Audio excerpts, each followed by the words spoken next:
बजरेलू अरे जैसे करे तू दिया कि हमारी के बनल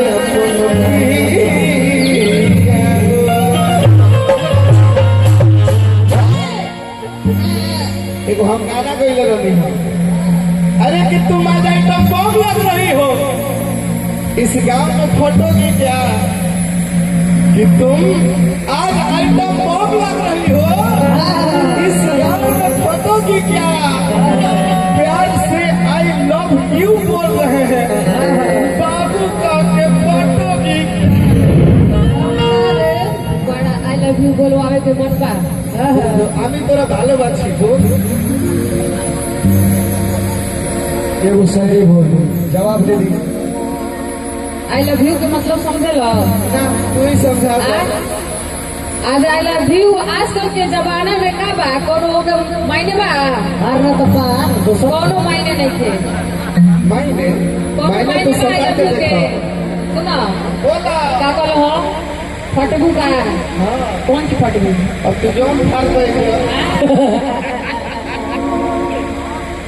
काहे होने कैसे मिल जाता है बोला बोला कुछ बोला मत बीच में तो बोला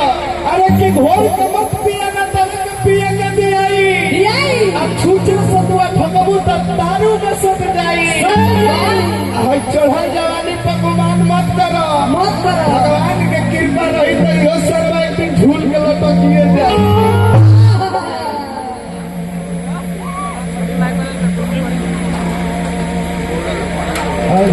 कि बेखुदी की जिंदगी हम जिया नहीं करते वाह वाह वाह गुरु जी कि बेखुदी की जिंदगी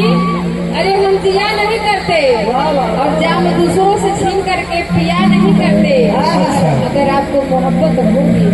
क्या करूँ लग रहा ना नेहा से आके इजहार करेंगे और नेहा किसी का पीछा किया नहीं करते सुन लो अरे के खैले बानी भूखाई लाइकी तहरा भरोसे जो आई लाइकी हमरा के देखो तो तू ऐसा बात बोला तारू सुन लो हम तार सूरत देखे खातिर खटाई कि मत करो इतना एहसान मुझ पे कि मत करो इतना एहसान मुझ पे क्योंकि मैं भी किसी पे करती थी और जब तोड़ दिया उसने दिल को तो बीच सफर में रोई थी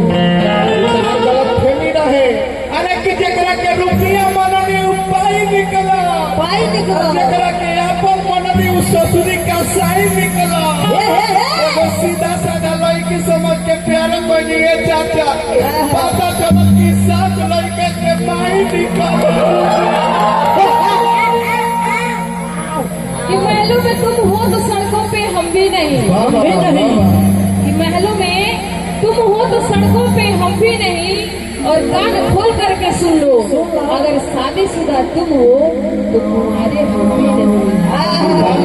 हमारा दिल में लग गई अरे कि हम वो सीखी कि जब सुबह के शाम बना देनी हम वो सीखी कि जब सुबह के शाम बना देनी छोट छोट मौसमी के हाल बना देनी हमरा से पंगा मतलब एक सोना जैसे कि हम वो सीखी कि छोट दुकान के हम गोदामे बना दे कि सर पे तेरे पैगाम होगा कि सर पे तेरे पैगाम होगा तेरे होठों की लकीरों में मेरा नाम होगा तू अपना बना मुझे या ना बना क्योंकि नेहा के नाम से हर वक्त तू बदनाम होगा कि जिसको समझा था जींस और सलवार निकल गई अब पंखा चलाने गए तो सरवर तारे निकल गई एक सीधा साधा लड़की समझ के न प्यार किए गाँव में पता चला कि पोकिया छिड़ा रही लेकिन कहे का बताए भैया